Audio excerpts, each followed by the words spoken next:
अल्हम्दुलिल्लाह वकफ़ा वस्सलातु वस्सलामु अला इबादिहिल्लज़ीना इस्तफ़ा अम्मा बअदु फ़अऊज़ु बिल्लाहि मिनश्शैतानिर्रजीम बिस्मिल्लाहिर्रहमानिर्रहीम क़ुलिल्लाहुम्मा मालिकल मुल्क तु'तिल मुल्क मन तशा व तनज़िउल मुल्क मिम्मन तशा व तुइज़्ज़ु मन तशा व तुज़िल्लु मन तशा बियदिकल खैर इन्नका अला कुल्लि शैइन क़दीर। वक़ाल अल्लाहु तबारक व तआला फ़िल क़ुरानिल मजीद फ़ी मक़ामिन आख़र बिस्मिल्लाहिर रहमानिर रहीम वमा अर्सलनाका इल्ला रहमतल लिल आलमीन। वक़ाल अल्लाहु तबारक व तआला फ़िल क़ुरानिल मजीद फ़ी मक़ामिन आख़र बिस्मिल्लाहिर रहमानिर रहीम वइन तुअज़्ज़िबहुम फ़इन्नहुम इबादुक वइन तग़फ़िर लहुम फ़इन्नका अंतल अज़ीज़ुल हकीम। वक़ाल नबी सल्लल्लाहु अलैहि वसल्लम इन्नल्लाह ला यंज़ुरु इला सुवरिकुम व अअमालिकुम वलाकिन यंज़ुरु इला क़ुलूबिकुम व निय्यातिकुम औ कमा क़ाल नबी सल्लल्लाहु अलैहि वसल्लम। सदक़ल्लाहुल अज़ीम व सदक़ रसूलुहुन नबियुल करीम व नहनु अला ज़ालिका लमिनश शाहिदीन वश्शाकिरीन वल्हम्दुलिल्लाहि रब्बिल आलमीन। दुरूद शरीफ बुलंद आवाज़ सां सभई पढ़ो। अल्लाहुम्मा सल्लि अला मुहम्मदिन व अला आलि मुहम्मद कमा सल्लैता अला इब्राहीम वअला आलि इब्राहीम इन्नका हमीदुम मजीद। अल्लाहुम्मा बारिक अला मुहम्मदिन वअला आलि मुहम्मद कमा बारकता अला इब्राहीम वअला आलि इब्राहीम इन्नका हमीदुम मजीद। अज़ीज़ और दोस्तों व प्यारा भाइरो, अवां जे आॾो क़ुरान शरीफ़ जे मुख़्तलिफ़ जगहनि तां कुझु आयतूं ऐं पैगम्बर करीम सल्लल्लाहु अलैहि वसल्लम जी हिकु हदीस शरीफ़ तिलावत कई आहे। दुआ करियो अल्लाह ताला मूंखे सही सही बयान करण जी तौफ़ीक़ अता फ़रमाए ऐं अल्लाह तबारक व तआला हर मुसलमान खे क़ुरान पाक जे मथां अमल करण जी तौफ़ीक़ अता फ़रमाए। जेका मूं अवां जे आॾो हदीस शरीफ़ तिलावत कई जंहिंमें नबी साईं सल्लल्लाहु अलैहि वसल्लम फ़रमायो इन्नल्लाह ला यंज़ुरु इला सुवरिकुम व अअमालिकुम। रब साईं तव्हां जे सूरतनि ते तव्हां जे अमलनि ते नज़र न कंदो आहे वलाकिन यंज़ुरु इला क़ुलूबिकुम व निय्यातिकुम। रब साईं तव्हां जे दिलनि ऐं रब तव्हां जे नीयतनि ते नज़र कंदो आहे। को बानो ज़बान सां ग़लती करे दिल में ग़लती नाही अल्लाह जी बाने जे दिल ते नज़र आ, अल्लाह इन बाने खां बि राज़ी आहे। बुखारी शरीफ़ में नबी साईं सल्लल्लाहु अलैहि वसल्लम एक अजीब वाक़ियो बयान फरमायो। साईं फरमाइनि था हिकिड़े माण्हू सफ़र जी तयारी कई, घोड़े खे तयार कयईं, खाधे खुराक जो सामान बि घोड़े ते रखियईं, सर्दी जी मौसम आहे, कंबल बि घोड़े ते रखियईं, रस्तो ख़तरनाक जानवरनि जे करे तलवार बि घोड़े ते रखियईं। सफ़र कंदे कंदे शाम थी थकिजी पियो, घोड़ो वण सां ॿधई सुम्ही पियो। हिन खे निंड अची वई, थोरी देरि खां पोइ जाॻियो, नज़र करे उहो घोड़ो रसो शिनाए सामान समेत हलियो वियो आहे।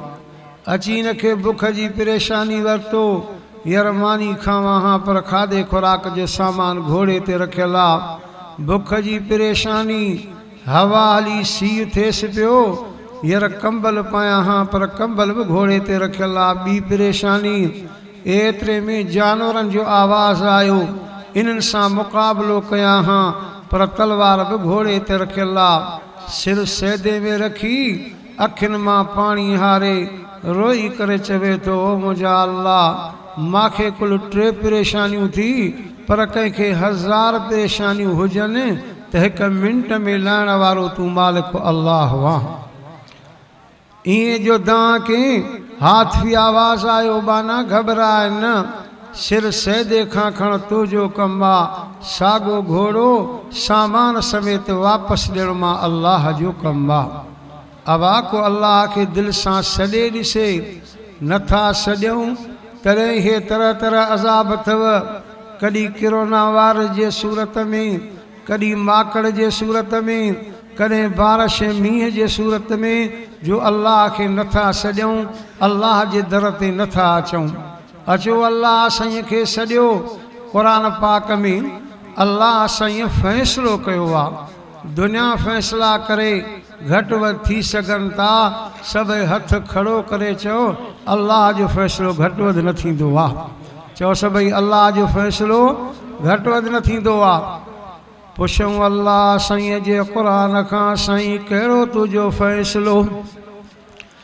उन जा ते लफ़्ज़ बयान कंदे फरमाई, वक़ाल रब्बुकुम उदऊनी अस्तजिब लकुम इन्नल्लज़ीना यस्तकबिरूना अन इबादती सयदखुलूना जहन्नम दाखिरीन।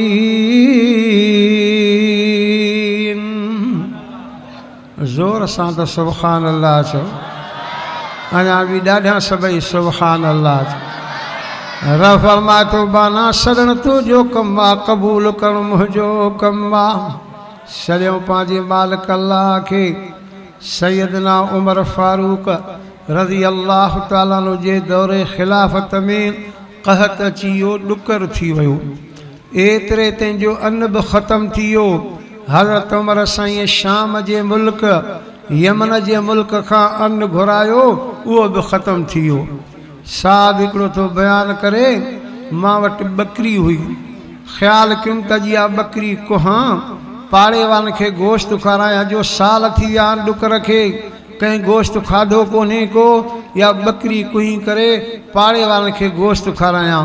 साहब बि चए थो, मां ॿकरी कुठी, खल जे अंदरि नज़र कंहिंमें त हॾियूं ऐं रत हुई, पर गोश्त जो ज़रो बि कोन निकितो। माना क त ॾुकर जानवर ते बि असरु कयो, ॾाढो मूंखे ॾुखु थियो, ॿकरी बि कुठ में, गोश्त बि न निकितो। इन ॾुख में रोईंदो रोईंदो सुम्ही पियुमि, निंड अची वई, निंड में सुहिणे अरबी साईं जी ज़ियारत नसीब थी वई। ऐं मूंखे नबी साईं फरमायो, सुबुह थिए ई न, फारूक आज़म खे मुंहिंजा सलाम ॾिजांइ ऐं ईअं चइजांसि त तूं सियाणो थी करे, तूं अक़लमंद थी करे, तो बि ईअं कयो आहे। सुबुह थी साहब हज़रत उमर साईं वटि आयो, साईं राति मां ॿकरी कुठी, इन ख़्याल सां त पाड़े वारनि खे गोश्त खारायां, पर गोश्त निकितो ई कोन, ॾुखु थियो, रोईंदो सुम्ही पियुमि। नबी साईं जी ज़ियारत थी, नबी साईं तोखे सलाम ॾिना ऐं फरमाईं त तूं अक़लमंद थी, सियाणो थी करे, तो बि ईअं कयो आहे। हज़रत उमर सैया गाल ॿुधी सभु माण्हुनि खे चवण लॻो ॿार मैदान ते निकिरो। सभु मैदान ते निकिता हथ खणी रब जे दरबार में दुआ थो घुरे चवे थो मुंहिंजा अल्लाह केॾो ॾुकर थी वियो आहे केॾो कहत थी वियो आहे अल्लाह का महिरबानी कर मींहं खे वसा बारिश खे वसा त हिन ॾुकर मां फिरी सुकर थी वञे। अञा हज़रत उमर साईं जा हथ मथे आ हथ हेठि न थिया त बादल अची विया झुड़ थी वियो मींहुं वसण शुरू थी वियो।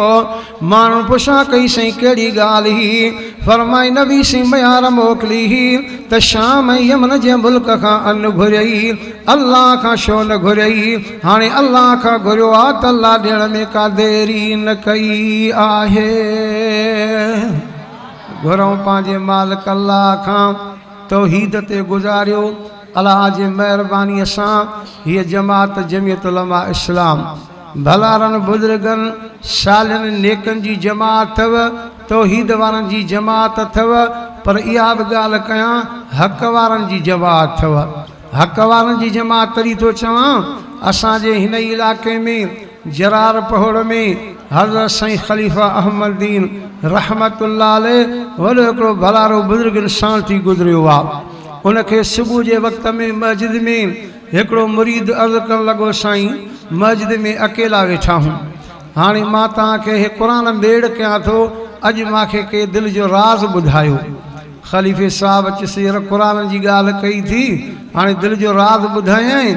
राज़ इहो आहे त राति जेका गुज़री वई हुई न इन राति में मूंखे नबी साईं जी ज़ियारत थी हुई ऐं मां नबी साईं खां पुछा कई साईं केतिरी सारियूं जमात आहिनि इन में हक़ वारी जमात कहिड़ी आहे। नबी साईं पंहिंजे ज़ुबान पाक मां लफ़्ज़ इहे फरमाया जंहिं जमात में हमादुल्ला हाले जी वारो आहे इहा हक़ वारी जमात आहे। ॿिली जमियत उलमा इस्लाम तौहीद वारनि जी जमात अथव ऐं तौहीद जे करे हिकु ॾींहुं जन्नत में ज़रूरु हलंदासीं। हथ खड़ो करे चओ इंशा अल्लाह तौहीद जे करे जन्नत में हलंदासीं। हाणे मां अवां जे आॾो पहिरीं नंबर ते तौहीद जे बारे में आयत तिलावत कयुमि जंहिंमें अल्लाह साईं पैगम्बर करीम सल्लल्लाहु अलैहि वसल्लम खां ऐलान करायो तौहीद जो हुकुम थियो मुंहिंजा हबीब करीम तूं बि हथ खणी करे तौहीद जो ऐलान कर। साईं मां कहिड़ो ऐलान कयां क़ुरान में आयत नाज़िल थी फरमाई क़ुलिल्लाहुम्मा मालिकल मुल्क तुअतिल मुल्क मन तशा व तनज़िउल मुल्क मिम्मन तशा व तुइज़्ज़ु मन तशा व तुज़िल्लु मन तशा बियदिकल खैर इन्नका अला कुल्लि शैइन क़दीर।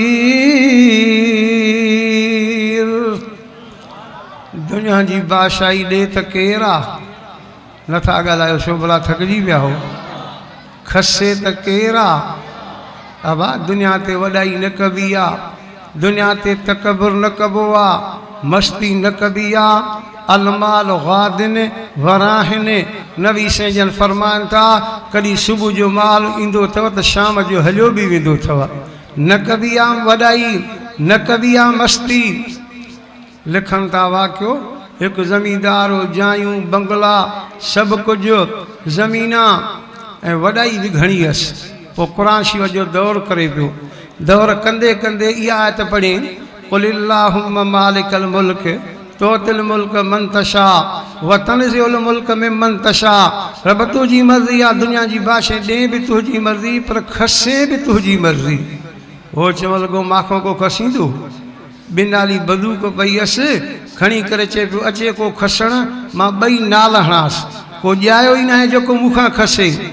अलाह जी कुदरत जीअं हथ में बंदूक झलियूं बीठो हो शाम हिकिड़े पखी जो गुज़र थियो मस्ती में अची पखी खे फ़ैर कयईं हिन जो हथु लड़ी वियो शाम बादशाह जो घर हो उन जे दरी में फ़ैर ठका थी वियो। अंदरां बादशाह जी घरवारी खट ते सुम्ही पई फक ओॾे हेठि किरी पई बेहोश थी वई। बानी डुकंदी आई बादशाह खे चए बादशाह फिलाणो पाड़े वारो न आहे तुंहिंजो दुनियादार मस्ती में अची फ़ैर कयईं तुंहिंजी ज़ाल मारे विधी अथई जहिड़े वारो किन खे त वठी अचो ईअं वैसे खयूं खंभियूं आयसि। अड़े मां तुंहिंजो कहिड़ो ॾोह कयो जो मां बादशाह जी ज़ाल मारी थी खसियोसि इहे ज़मीना बि बाग बि जायूं बि चाढ़ियोसि फांसीअ ते ॿिया मां बादशाह जी ज़ाल मारी अथई। जॾहिं फांसी जे तख़्ते ते आयो अखियुनि मां पाणी वही आहे रोई करे चवणु लॻो अला साईं मां त ॻाल्हि कई तो त खसण में का देरी न कई अञा उतर में फांसी ते बि चढ़ां थो हाणे फांसी जी तयारी कनि था त वरी दां कयो ओ मुंहिंजा अल्लाह तो क़ुर में ईअं बि चयो आहे त खसींदो बि आहियां त ॾींदो बि आहियां मालिक मां तुंहिंजो खसण ॾिठो का देरि न थी ॾिसां तूं ॾींदो कीअं मूंखे ॾियण बि त ॾेखार हे त खसण ॾेखारियई न ॾियण बि ॾेखार ईअं जो दां के त वरी बानी डुकंदी आई भॼंदी आई बादशाह खे चए थी बादशाह अल्लाह कयो ख़ैरा ख़ैरा तुंहिंजी घरवारी दलजी वई बेहोश थी वई हाणे होश में आई आहे धक बक लॻो नाहे अला ख़ैर कयो आहे लायो सिफ़ासीअ तां चवणु लॻो ख़ुरब ख़ैर कयो आहे लायो सिफ़ासीअ तां ज़मीना बि ॾियोसि बाग़ बि ॾियोसि घर बि पहुचाए चयोसि घर पहुची अची चवणु लॻो मालिक वरी त ॾियण में बि का देरी न कयई तॾहिं रब जो क़ुर चए थो क़ुल अल्लाहुम्मा मालिकल मुल्क तुअतिल मुल्क मन तशा व तनज़िउल मुल्क मिम्मन तशा व तुइज़्ज़ु मन तशा व तुज़िल्लु मन तशा बियदिकल ख़ैर इन्नका अला कुल्लि शैइन क़दीर मुख़्तसर वक़्त जे अंदरि ॿिए नंबर ते आयत पढ़ियमि वमा अरसलनाक इल्ला रहमतल लिल आलमीन सभई चओ त सुहिणो साईं रहमतुल लिल आलमीन आहे हथ खड़ो करे चओ सुहिणो साईं रहमतुल लिल आलमीन आहे ऐं उम्मत जे बारे में नबी साईं रहमत आहे नबी साईं दुआयूं घुरियूं आहिनि मां आयत पढ़ी अम्मा आशा रज़ी अल्लाह ताला अन्हा जी रिवायत आहे अम्मा आशा फरमाती हिकु दफ़े नबी साईं जन सोमाणी निमाज़ पढ़ी करे घर आया क़ुर पाक जो दौर शुरू कयूं तिलावत शुरू कयूं हलदे हलदे 6 सिपारे में माइदा सूरत में इहा आयत हीअं पढ़नि पिया माना हीअं कनि पिया अम्मा आशा फरमाती नबी साईं आयत पढ़नि पिया वइन तुअज़िबहुम फ़इन्नहुम इबादुक वइन तग़फिर लहुम फ़इन्नका अंतल अज़ीज़ुल हकीम अम्मा आशा रज़ी अल्लाह ताला अन्हा थी बयान करे मां ॿुधुमि पे नबी साईं जी आयत जी माना हीअं कनि पिया चवनि पिया वइन तुअज़िबहुम फ़इन्नहुम इबादुक ओ मुंहिंजा रब जे पंहिंजे बाननि खे अज़ाब कंदे रब वरी बि त तुंहिंजा बाना प्यारा खने रब तोखे कौड़ा कोन्हनि खे वइन तग़फिर लहुम जे सभिनी खे बख़्शे छॾींदे फ़इन्नका अंतल अज़ीज़ुल हकीम तूं ग़ालिब हिकमत वारो आहीं नबी साईं माना करे वरी चवनि पिया अल्लाह मुझे उम्मत के माफ़ कजा रब मुझे उम्मत के माफ़ कजा अम्मा आशा फरमाए थी साईं जन वरी आयत नी खे पढ़नि पिया वरी माना कनि पिया वरी उम्मत जे बारे में दुआ घुरनि पिया मां अर्ज़ु कयो अल्लाह जा नबी अॻिते बि त क़ुर पढ़ो न इते ही पढ़ो था बार बार पढ़ो था फरमाता आशा मां ही आयत छॾे अॻिते पढ़ां थो न मूंखे पंहिंजी उम्मत निधणकी थी नज़र अचे मां मुहम्मद जी उम्मत निधणकी न आहे मां मुहम्मदनि जो धणी आहियां मां इहो सॼी राति आयत बि पढ़ंदुमि माना बि कंदुमि सॼी राति उम्मत जे बारे में दुआ बि घुरंदुमि अम्मा आशा फरमाती सॼी राति साईं जन दुआयूं घुरियूं हत्ता ततलुल फजर ता त सुबुह जी बांग थी सॼी राति उम्मत जे बारे में दुआयूं घुरंदा रहिया अब आता असांजा वक़्त भलान उहो नबी साईं मिलियो जंहिंखे हर वक़्त में पंहिंजी उम्मत यादि आहे अम्मा आशा फरमाए थी हिकु दफ़े नबी साईं खे मां अर्ज़ु कयो अल्लाह जा नबी अॼु मूंखे का दुआ त कयो फरमाइनि था कहिड़ी दुआ कयां अम्मा आशा फरमाती मां अर्ज़ु कयो अल्लाह जे नबी इहा दुआ घुरो त अल्लाह माते बि रहम करे मुंहिंजे अबे अबू बकर सिद्दीक़ ते बि रहम करे अम्मा आशा फरमाती जॾहिं मां ईअं चयो नबी साईं रहम जा हथ खणी चवनि था ओ मुंहिंजा अल्लाह हिन मुझे आशा ते भी रहम कर, जे अबू बकर सिद्दीक ते भी रहम कर। नबी सईनी दुआ में रोईंदे रोईंदे अखियुनि मुबारकनि खां लुड़क मुबारक वही आया। वरी रहमत जा हथ पंहिंजे मुंहुं मुबारक ते फेरे करे चवनि था हाणे त तूं ख़ुशि आं। मां अर्ज़ु कयुमि साईं मां ॾाढी ख़ुशि आं, मूंखे ख़ुशीअ में इहा दिलि चवे थी हाणे तूं मुंहिंजे झोल में मुंहिंजी गोद में आराम कर। मां आशा खे ॾाढो सुकून अची वियो आहे, ॾाढी ख़ुशी अची वई आहे। पाण फरमाइनि था आशा ॻाल्हि ॿुध, तोखे न दुआ तेजी ख़ुशी आहे पर मां मुहम्मद खां पुछा कर त मूंखे ख़ुशी हिन में ईंदी आहे जॾहिं मां दुआ सारी उम्मत जे लाइ बीही करे घुरंदो आहियां। चओ मुंहिंजो सुहिणो साईं रहमतुल आलमीन असांजो ईमान अक़ीदो आहे। मां जमियत उलमा इस्लाम जो अदना में अदना नंढड़े में नंढड़ो ख़ादिम आहे। असांजो ईमान अक़ीदो आहे त पैगम्बर साईं जे हथ मुबारक भी रहमत वारा आहिनि। बस मुख़्तसर कयां, काफ़ी उलमा किराम भी हथनि मुबारकनि जो अर्ज़ु कयां। अम्मा आयशा रज़ियल्लाहु तआला अन्हा जी रिवायत आहे, चवे थी मां मानी पचायां थी वेठी, नबी साईं जन आया, फरमाइनि था मां मुहम्मद भी तोसां गॾु मानी पचाईंदुमि। नबी साईं अटे जा पेड़ा मां ठाहिया हा, ॿ खणी करे तनूर में विधा, मां 4-5 विधा, उहे मुंहिंजा पची विया पर हुननि खे जेको आहे न ज़रे बराबरि बि असरु न थियो। ॿार कढी चयो सुहिणा अवां जेके पंहिंजे हथनि मुबारकनि सां रखिया उन खे त बा असर ई न कयो आहे। फरमाए त आशा जंहिंखे मां मुहम्मद जा हथ लॻंदा न हे त दुनिया जी बाहि आहे पर जहन्नम जी बाहि बि असरु न कंदी आहे।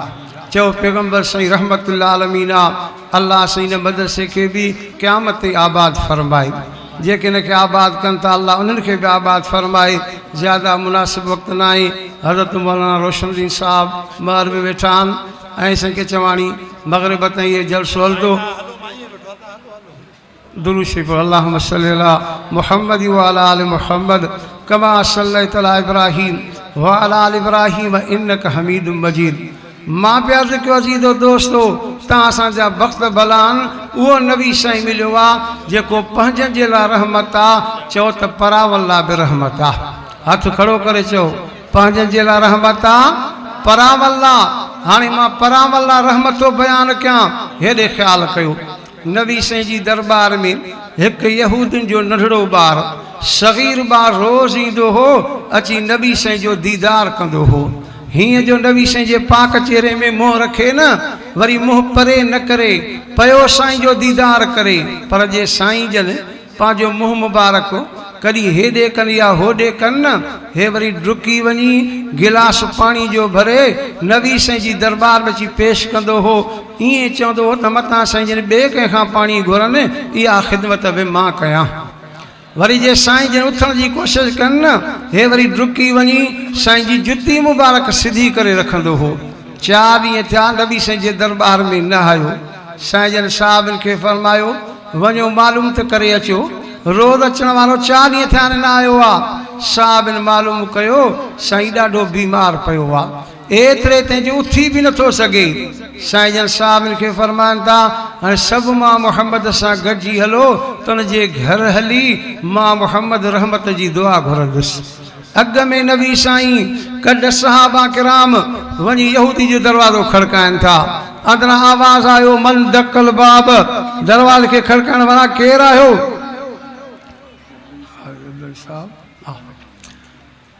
बस एक किस्सो मुख़्तसर कयां।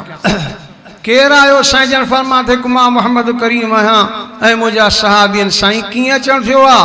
साईं जन फरमाते नंढड़ो ॿार सग़ीर ॿार बीमार ॿुधो अथसि, मां मोहम्मद उन लाइ रहमत जी दुआ घुरण आयो आहियां। दरवाज़ो खुलियो, साईं जन नज़र कई तो नंढड़ो ॿार खट ते बीमार पियो आहे। घर में ॿी खट पई हुई, उन ते हुनजो पीउ यहूदी वेठो तौरेत खे पढ़े पियो। जीअं न तव्हां असां क़ुरान मां सूरत यासीन पढ़ंदा आहियूं, उहो वेठो तौरेत पढ़े पियो। साईं जन नंढड़े जे मथां अची सॾु करे फरमाता या ग़ुलाम, ओ नंढड़ा ॿार सग़ीर ॿार मां मुहम्मद आयो आहियां, कुझु मासां त ॻाल्हा। नबी से जो ईअं फरमायो त नंढड़े अखियूं पटियूं नबी साईं खे ॾिसी वरी अखियुनि खे बंदि करे छॾियईं। साईं जन सम्झी आ त आख़िरी पसान में आ, बचण जहिड़ो न आहे। मुंहिंजे सुहिणे साईं जी अखियुनि मुबारकनि खां लुड़क मुबारक वही आया। रहमत जा हथ खणी चवंदा हो मुंहिंजा अल्लाह मां मोहम्मद रोआ बि थो, अल्लाह मां मोहम्मद दुआ बि घुरां थो। अल्लाह त यहूदियुनि जो नंढड़ो ॿार सग़ीर ॿार, पर मां मोहम्मद खे ॾाढो प्यारो थी, जो रोज़ अची मां मोहम्मद जो दीदार करे, रोज़ अची मां मोहम्मद खे पाणी भरे करे ॾे, रोज़ मां मोहम्मद जी जुती मुबारक सिधी करे।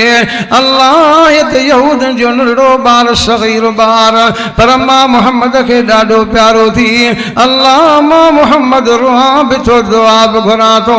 इन नंढड़े खे मां मोहम्मद जे आॾो कलमे जी दौलत नसीब फरमा।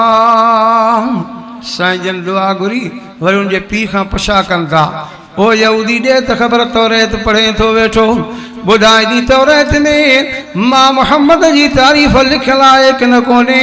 यहूदी खे नबी साईं ते कावड़ हूंदी हुई, कावड़ में चवणु लॻो साईं न तौरेत में तुंहिंजी तारीफ़ लिखियलु ई कोन्हे का। ईअं चए त उहो नंढड़ो ॿार सग़ीर ॿार खट तां बीमार थी चवेसि थो पीउ खे, अब्बा ख़ुदा जो कसम आहे तूं कूड़ ॻाल्हाईंदो पियो आहे, मां पाण तौरेत खे पढ़ियो आहे त हर पने ते नबी साईं जी तारीफ़ लिखियलु आहे। अब्बा इहो कूड़ ॻाल्हाए थो, मां पाण पढ़ियो आहे तौरेत खे हर पने ते तारीफ़ लिखियलु आहे। ईअं जो शायदि ॾिनी गवाही ॾिनी, नबी साईं फरमाइण भला कलमो त पढ़। हुन कलमो पढ़ियो, ला इलाहा इल्लल्लाहु मुहम्मद रसूलुल्लाह सल्लल्लाहु अलैहि वसल्लम कलमो पढ़ी बस कयईं, दम परवास थी फौत थी वियो। जीअं जो फौत थी वियो त पोइ यहूदी चयो पुट खे खणे पियो। साईं जन फरमाया छो तो पुट खे खणे? चयसि पुट आहे, हिन खे मां तर बि कराईंदुमि, कफ़न बि ॾींदोमांसि, दफ़न बि कंदोमांसि। साईं जन फरमाया त ख़बरदार यहूदी, अॻे यहूदी हो त तुंहिंजो हो, हाणे कलमो पढ़ियो अथई, हाणे तुंहिंजो न आहे, मां मोहम्मद करीम जो आहे। मां मोहम्मद पंहिंजे हथनि सां हिन खे तर बि कराईंदुमि, कफ़न बि ॾींदोमांसि, दफ़न बि कंदोमांसि। पर ॿी बि ॻाल्हि ॿुधो, क़यामत नंढड़े खे मां मोहम्मद हथनि सां वठी पाण सां गॾु जन्नत में वठी वेंदोमांसि। अल्लाह मुंहिंजा लफ़्ज़ क़बूल फरमाए, हे जमात जी हाज़िरी मक़बूल मंज़ूर फरमाए।